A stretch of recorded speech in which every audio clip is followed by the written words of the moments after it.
Hi everyone, Danielle here. I'm going to be doing a quick solo overview of Shrinkopolis.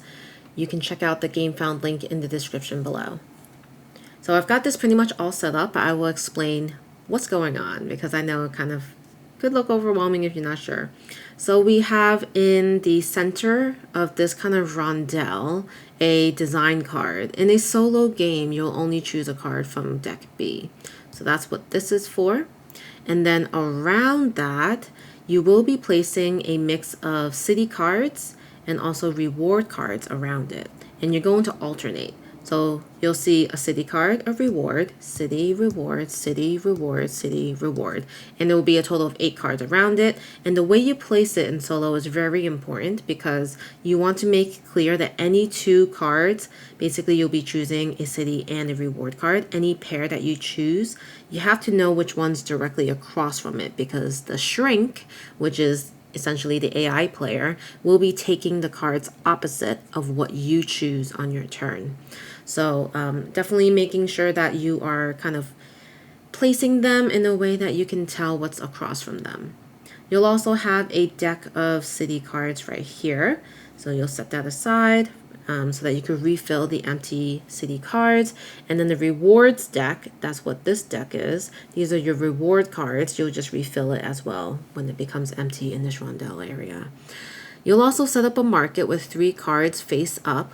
And to explain a little bit about these cards, you will be placing this into your little city, but there is a cost to buy these cards from the market. This one will cost 3 apples. And you will spend resources that you gained throughout your turn. And you will be tracking those resources using the 3 dice. So these will correspond to the different resources that you gain, and you just change the value on the die based off of how much you gain. You can only have up to 6 of each resource. And when you buy one of these, you can only use 1 die to buy it, which in a solo game is very easy. You only have 1 die, so you can't really pair up anything. But that does bring me to an exception of using tools. So we have some tool tiles here, and I will explain what each of those tools can do. So right off the bat, we have a paintbrush. So this tool lets you buy a card with a die of a different color. So say I didn't have any apples, but I did have some of the blue resources. So if you have those, I could have used the blue die to get that card. Over here we have the scissors. When buying cards, you can subtract the cost from the resource die and keep the remaining resources. So what that means is normally, so say I had 6 of the apples as a resource and I'm going to spend using this die to buy this card from the market. Normally, you lose the die entirely. It goes back into the supply, even though I had 6 and this only costed 3.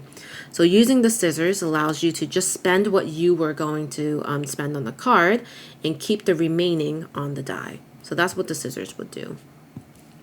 And last, we have glue. So this is cool. You can buy a single card with a combination of 2 dice, and the type of card has to match the color of at least one of these 2 dice.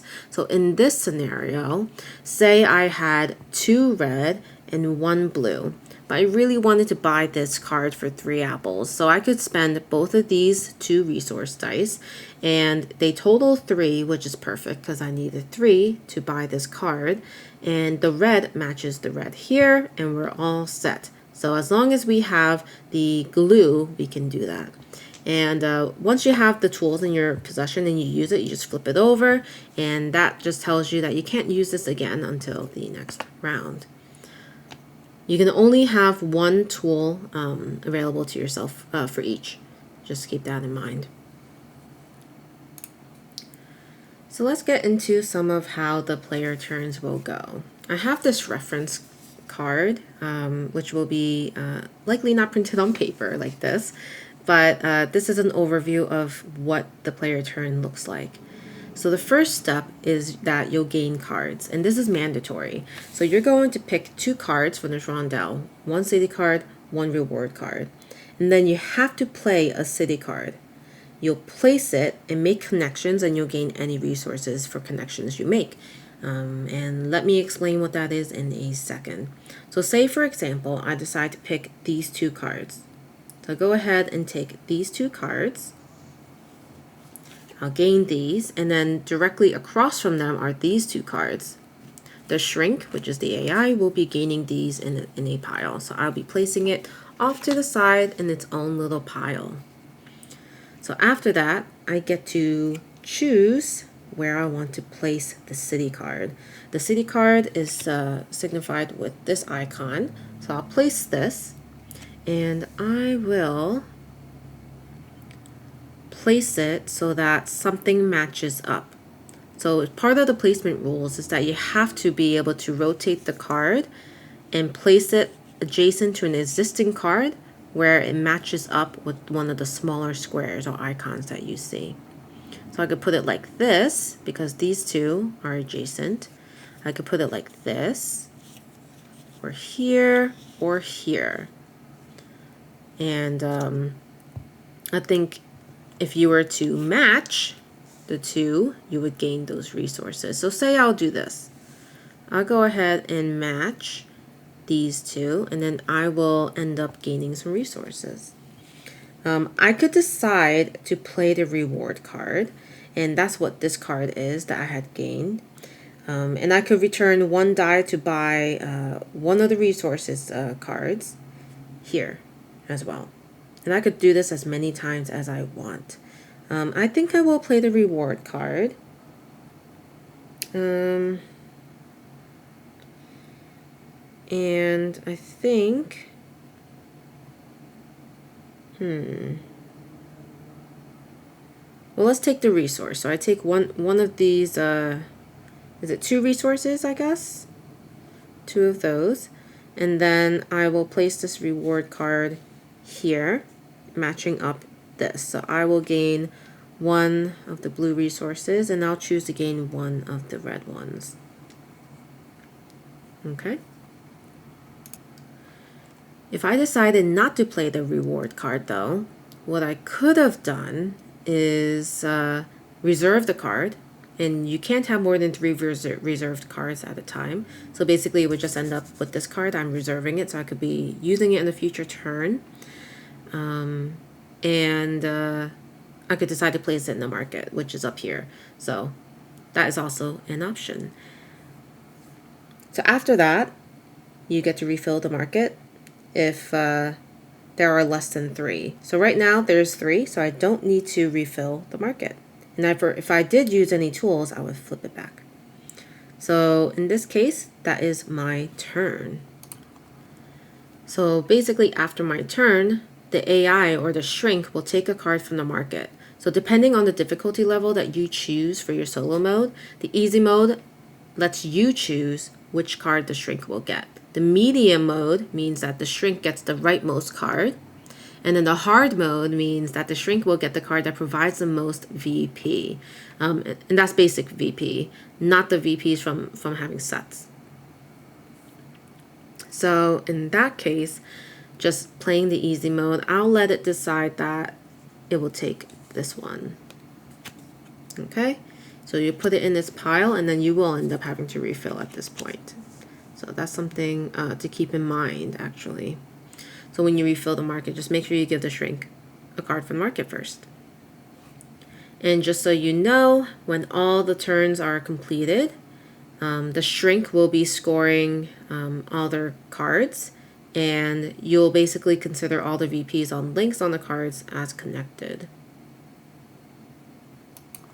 What that means when I say consider all VPs on links on the cards as connected, say we're looking at these cards, normally you'd only score, if you were a player, you'd only score these victory points, which is noted from these icons, if they're connected. So if they're kind of just hang out without something connected to it, you don't get those points.